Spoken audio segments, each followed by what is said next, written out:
ಬಾಗಲಕೋಟೆ ಲೋಕಸಭಾ ಕ್ಷೇತ್ರದ ಪಕ್ಷೇತರ ಅಭ್ಯರ್ಥಿಯಾದ ಪರಶುರಾಮ್ ನೀಲನಾಯಕ್ ಹಾಗೂ ಅವರ ಬೆಂಬಲಿಗರೊಂದಿಗೆ ಬದಾಮಿ ತಾಲೂಕಿನ ಅನ್ವಾಲ್ ಗ್ರಾಮದಲ್ಲಿ ಮತಯಾಚನೆ ಮಾಡಿದರು.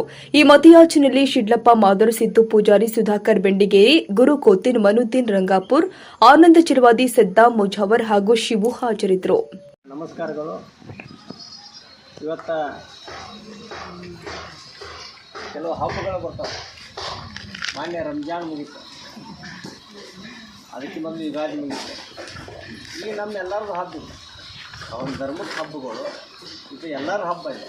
ನಮ್ಮ ಬದಲಾವಣೆ ಹಬ್ಬ ಇದೆ. ಬದಲಾವಣೆ ಆಗ್ಬೇಕಲ್ಲ ಹಬ್ಬ, ಅದಕ್ಕೆ ಹಬ್ಬ ಇದೆ. ಯಾಕಂದ್ರೆ ಹಿಂದೆ ಬರೀ 15,000 ಓಟ್ ಇದ್ದು ನಮ್ಮ ದೇಶದೊಳಗೆ. ಯಾರಿಗಿದ್ದು ಓಟು? ಟಾಟಾ ಬಿರ್ಲಾಗಿತ್ತು. ನಮ್ಮ ಮೂರು ದೇಸಾಯಿಗಳು ಬರ್ತಾರಲ್ಲ, ಕೆರ್ಕಲ್ಮಠ ದೇಸಾಯಿಗೆ ಅವಂಗೊಂದು ಓಟಿತ್ತು. ಆಮೇಲೆ ಯಾರು ಡಿಗ್ರಿ ಕಲ್ತಾರೆ ಅವ್ರಿಗೆ ಓಟಿತ್ತು. ನಿಮ್ಗೆ ಯಾರಿಗೂ ಓಟಿರಲಿಲ್ಲ, ನಿಮ್ಗೆ ಯಾರಿಗೆ ಓಟಿನ ಇರಲಿಲ್ಲ. ಅದಕ್ಕೆ ಅಂಬೇಡ್ಕರ್ ಏನು ಮಾಡಿದ್ರು, ಸಂವಿಧಾನ ಬರೆದ್ರು, ಯಾರು 18 ವರ್ಷ ಹಾಕವು ಎಲ್ಲರಿಗೂ ಓಟ್ ಹಾಕುವಂಥ ಹಕ್ಕು ಕೊಟ್ಟರು. ಓಟ್ ಹಾಕುವಂಥ ಹಕ್ಕು ಕೊಟ್ಟರು. ಇವತ್ತು ನರೇಂದ್ರ ಮೋದಿ ಇರ್ಬೋದು, ರಾಹುಲ್ ಗಾಂಧಿ ಇರ್ಬೋದು, ರಾಜೀವ್ ಗಾಂಧಿ ಇರ್ಬೋದು, ಸಿದ್ದರಾಮಯ್ಯ ಇರ್ಬೋದು, ಇಲ್ಲೊಬ್ಬ JT ಪಾಟೀಲ್ ಇರ್ಬೋದು, ಮೀರಾಣಿ ಇರ್ಬೋದು. ಇವತ್ತು ಅವರು ಇಲೆಕ್ಷನಿಂದ ಬರ್ತಾರೆ. ಓಟ್ ಐತೆ ಅಂತ ನಿಮ್ಗೆ ಏನು ಮಾಡ್ತಾರೆ? ಅಮ್ಮ ಓಟ್ ಹಾಕಂತಾರೆ. ನಾವು ಹಾಕಾಗಿಲ್ಲ ಅಂದ್ರೆ ನಿಮ್ಮ ಪಾದಸ್ಮ ಹಿಡಿತಾರೆ. ಏನು ಹಿಡಿತಾರೆ? ಪಾದನೂ ಹಿಡಿತಾರೆ. ಓಟ್ ಐತೆ ಅಂತ ಹಿಡಿಯಾಕತ್ತಾರೆ ನಿಮಗೆ. ಆ ಓಟ್ ಕಿಡೋಕೆ ಮೊದಲು ನಿಮ್ಮನ್ನ ಯಾರೂ ಮಾತಾಡ್ಸಿದ್ದಿಲ್ಲ ನಿಮಗೆ. ಅದನ್ನು ಕೆಲಸ ಮಾಡಿ, ಇದನ್ನು ನಮ್ಮ ದನ ಕಾಕೊಂಬ, ಅದು ಮಾಡ್ಬಾ, ಇದನ್ನು ಮಾಡ್ಬಾ ಅಂತ ಇದನ್ನು ಮಾಡ್ತಾರೆ. ಇವತ್ತು ಓಟ್ ಐತೆ ಅಂದ್ರೆ ಎಲ್ಲರೂ ನಿಮ್ಮ ಪಾದಕ್ಕೆ ಬಂದು ನಮಸ್ಕಾರ ಮಾಡಿ. ಆದರೆ ಓಟ್ ಇರೋದು ನಿಮಗೆ ಏನೂ ಗೊತ್ತಿಲ್ಲಲ್ಲ.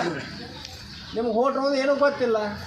ಇಲ್ಲರಿ, ನಮಗೊಂದು ಸೀರೆ ಕೊಟ್ಟರೆ ಸಾಕು, ನಮ್ಮ ಗಂಡು ಮಕ್ಳು ಒಂದು ಬಿರಿಯಾನಿ ಕೊಟ್ಟರೆ ಸಾಕು, ಸೀರೆ ಪಾಕೆಟ್ ಕೊಟ್ಟರೆ ಸಾಕು, ನಮ್ಮ ಮಕ್ಕಳಿಗೆ ಬಿರಿಯಾನಿ ಕೊಟ್ಟರೆ ಸಾಕಂತ ನಾವು ಈ ರೀತಿ ಓಟ್ ಹಾಕೋದು. ಓಟ್ ಅಂದ್ರೆ ಏನು?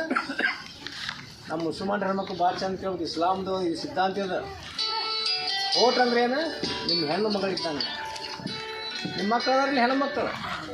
ಇನ್ನು ನಮ್ಮ ಹೆಣ್ಣು ಮಕ್ಕಳನ್ನ ಅಂಗನವಾಡಿ ಕಳಿಸ್ತೀರಿ, ಶಾಲೆಗೆ ಕಳಿಸ್ತೀರಿ, ಶಾಲೆಗೆ ಬಿಡಿಸ್ತೀರಿ. ಬಿಡಿಸಿದ ಮೇಲೆ ಅವಾಗ ಲಗ್ನ ಮಾಡಿ ಕೊಡ್ಬೇಕಲ್ಲ ಆಕಿ. ಯಾರಿಗೆ ಕೊಡ್ತೀರಿ ಲಗ್ನ ಮಾಡಿ? ಸೀರೆ ಕುಡ್ಕೊ ಕೊಡ್ತೀರಾ? ಸುಡೋ ಮಾಡೋಂಗೆ ಕೊಡ್ತೀರಾ? ಕಿಸೆ ಹೊಡ್ಯಂಗೆ ಕೊಡ್ತೀರಾ? ಕೊಲೆಗಡಕ್ಕೆ ಕೊಡ್ತೀರಾ? ಯಾರಿಗೆ ಕೊಡ್ತೀರಿ ನಮ್ಮ ಮಗಳಿಗೆ? ಇಲ್ಲ, ನನ್ನ ಮಗಳ ಗಂಡ DC ಇರಬೇಕು, SP ಇರಬೇಕು, PSI ಇರಬೇಕು, ಮಾಸ್ಟರ್ ಇರಬೇಕು, ಇಲ್ಲಾಂದ್ರೆ ದುಡ್ಕೊಂಡು ತಿನ್ನೋರು ಇರಬೇಕು ಅಂತ ನಮ್ಮದು ಭಾವನೆಗಳಲ್ಲ. ಹೌದಲ್ಲ? ಅದಕ್ಕೆ ನನ್ನ ಮಕ್ಕಳು ದುಡ್ಕೊಂಡು ತಿನ್ನೋಂಗೆ ಕೊಡ್ಬೇಕಂತ. ಅದಕ್ಕೆ ಓಟ್ ಅಂದ್ರೆ ಏನು? ನಿಮ್ಮ ಮಗಳಿದ್ದಂಗೆ ಅದು. ನಾವು ಯಾರಿಗೆ ಕೊಡಾಕತ್ತೀವಿ? ಮೋದಿ ಕೊಡಾಕತ್ತೀವಿ. ಇತ್ತಾಗ ರಾಹುಲ್ ಗಾಂಧಿ ಕೊಡಾಕತ್ತೀವಿ, ರಾಜೀವ್ ಗಾಂಧಿ ಕೊಡಾಕತ್ತೀವಿ. ಅದು ನಮ್ಮ ಓಟು ಭಾಳ ಪವಿತ್ರ ಐತಿ ಇವತ್ತು.